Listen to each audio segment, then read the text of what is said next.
Dans mon domaine, on ne peut pas travailler en monodisciplinaire en fait.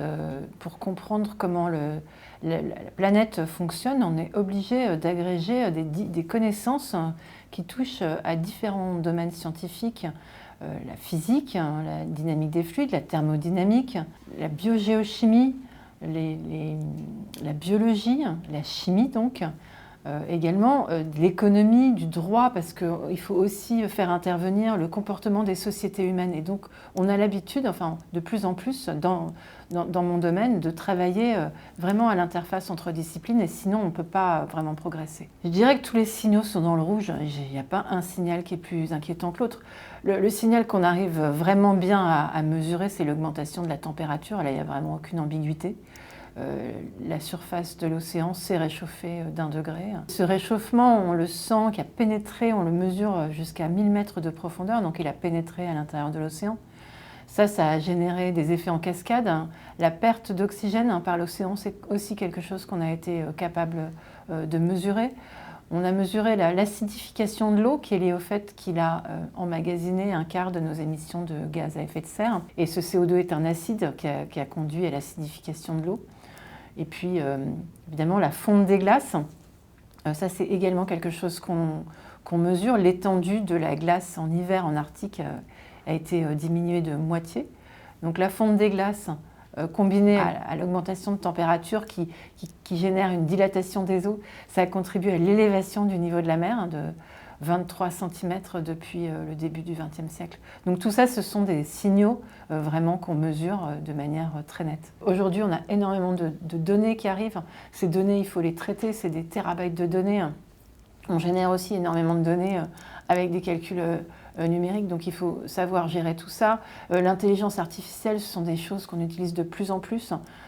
Donc je dirais que c'est vraiment très stimulant d'arriver dans ce domaine-là. Et puis en plus, ça donne des grandes satisfactions parce que c'est très utile à la société d'arriver à produire des observations et des données scientifiques fiables sur l'état de l'océan et du climat, et de pouvoir suivre son évolution pratiquement en temps réel.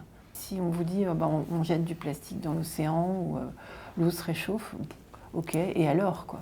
Mais une fois qu'on a compris le mécanisme, qu'on a compris ce que ça implique pour nous, ça implique pour la planète, pour la transformation de l'équilibre de la planète, je pense qu'on se sent beaucoup plus concerné. Donc je crois que c'est vraiment essentiel d'éduquer non seulement aux enjeux, mais à savoir ce que ça représente pour les sociétés humaines. Les enjeux océaniques, ça nécessite de mettre en commun des observations. Une seule nation n'est pas capable d'observer seule l'océan.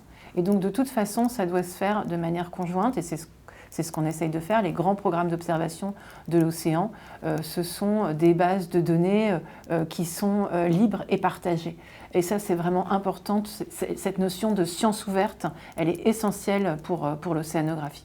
Maintenant, ce qu'on voit, c'est que ce sont essentiellement les nations les plus riches qui contribuent au plus d'observations, parce que ça demande des moyens importants d'observer l'océan, ça demande des moyens pour faire de l'observation in situ, ça demande des moyens pour mettre en mer des instruments qui sont coûteux, ça demande des moyens, des agences spatiales. Aujourd'hui, les États-Unis sont largement leaders sur les observations océaniques de manière historique. Ils contribuent presque à la moitié ou un peu moins, mais des observations de l'océan. Donc la France et l'Europe ne sont pas encore leaders, même si la France est vraiment fort pour toutes ces questions d'océanographie. On peut recenser toutes disciplines confondues, environ 7000 chercheurs en France qui travaillent sur l'océan, donc c'est un gros potentiel. On contribue également au développement de flotteurs autonomes.